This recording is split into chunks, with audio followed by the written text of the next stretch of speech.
આગામી દિવસોમાં આવનાર ક્રિસમસ અને 31st ને લઈને લે મેરેડિયન હોટલ ખાતે કેક મિક્સિંગ સેરેમની યોજાઈ હતી।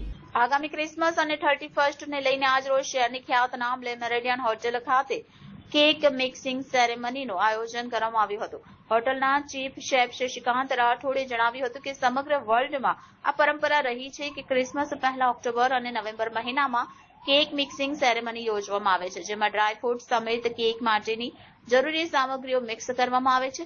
આ મિક્સિંગ મટીરિયલને 1 વર્ષ સુધી ગેલનમાં ફ્રીઝ કરી દેવામાં આવે છે અને 1 વર્ષ બાદ ક્રિસમસ પર તેનું કેક પેસ્ટ્રી બનાવી હોટલમાં આવનાર ગ્રાહકોને સર્વ કરવામાં આવે છે। તો આજ રોજ હોટલની ક્લબ લોબી ખાતે આયોજિત કેક મિક્સિંગ સેરેમનીમાં હોટલના જનરલ મેનેજર પ્રકાશ પરમાર સહિત તમામ સિનિયર અને જુનિયર શેફ અને અન્ય સ્ટાફ હાજર રહ્યો હતો।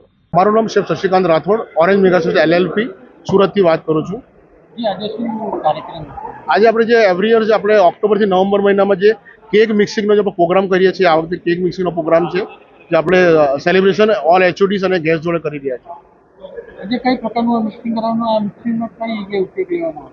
આની અંદર મોર દેન 10 થી 12 જાતના ડ્રાયફ્રૂટ છે, બેરીઝ છે, કેન્સ છે, આપણી અંદર ડ્રાયફ્રૂટ્સ બધા કાજુ છે, બદામ છે, પિસ્તા છે, અલગ અલગ આપણે ડ્રાયફ્રૂટ યુઝ કર્યા છે અને એની અંદર ફર્મેન્ટેશન સોસ અને ફર્મેન્ટેશન આપણે સ્પાઇસીસ છે, જ્યુસ છે અને સિરપ છે આપણે મિક્સ કરીને 1 વર્ષ માટે એને પ્રિઝર્વેટિંગ આપણે ગેલન્સમાં કરશું એર ટાઇટ કન્ટેનરની અંદર।